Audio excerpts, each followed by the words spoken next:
Hey bug people, and welcome to the first episode of Bugology. I'm Meredith, and today we're going to be talking a little bit about sweep nets.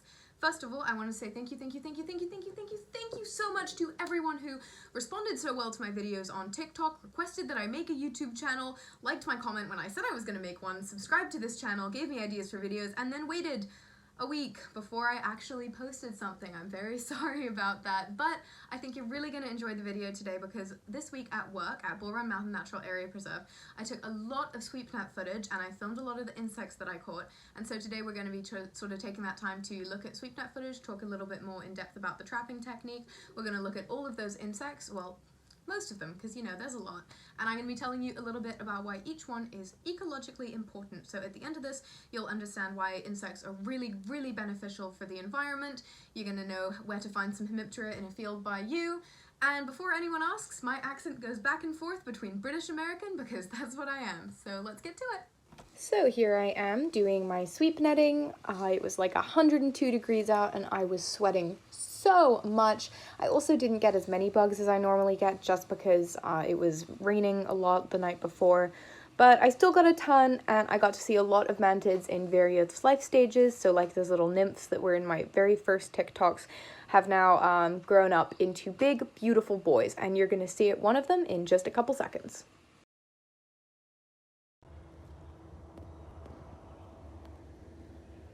Yay, a praying mantis! So I believe that this guy is a European mantis. They were introduced to North America and are great if you want to control pests in your garden. Mantids are ambush predators and they love to catch their food, and you can kind of tell this from their raptorial front legs. So these guys can get pretty vicious. They have been reported to eat small rodents, lizards, etc. But most of the time they stick to pests, even though sometimes they can be a little bit cannibalistic, as we know from their mating, but oftentimes the first meal that a baby praying mantis ever has will be one of its siblings. So when praying mantids were accidentally introduced to the United States, they were brought in further as people realized that they preyed on gypsy moths. Unfortunately, mantids were too cannibalistic for this to be a long-term solution, but they currently pose no ecological threat. So this cute little guy is actually not so cute. He is the two-lined spittlebug, and they are a pretty significant pest of turf grass, especially in Georgia. A spittlebug is a bug that's aptly named for the spit-like frothy mass that it produces while the larvae are feeding. So if you're ever walking around your garden and you notice that the stalk of one of your plants has like this big glob of like spit-looking substance all over it, that's spittlebug larvae, baby. So they're a pretty significant pest and actually have caused economic damage to some species of holly. The damage that they cause to plants is often confused with water damage, as when they inject the toxin as they're feeding, the plant will begin to turn brown and droopy. So for those of you who want like a good insect reveal, we have some boys in here. Not anymore. So in this net we have a short-horned grasshopper family, Acrididae, and this family, which includes over 10,000 species, includes both non-migratory, less harmful pests, and the super-migratory, super harmful pests that you guys have definitely heard about before. Think biblical plagues, that's right. Locusts are also in this family. Now, this family is super morphologically diverse. Some species have wings, some do not. Their body sizes, body shapes vary all the time, and they can often be found in patches of tall grasses because this provides both a great food source for them and a great place to lay their eggs, which they'll typically do in the soil underneath grasses. And we see here, desperately trying to escape my net, a longhorn flower beetle, accurately named for the massive antennae that in some cases extend past their elytra. These insects may deceive you from afar into thinking that they might be a wasp or a bee or something that could hurt you, but they are super harmless. They feed upon pollen as adults, and they can often be found on top of flowers. Now, the larvae are actually wood feeders, so the larvae will burrow into dead and decaying wood, and an interesting relationship that the larvae have is that when they're eating this wood, they will also digest a certain kind of fungi, and this fungi will help break down the cellulose inside their bodies to help them digest those nutrients.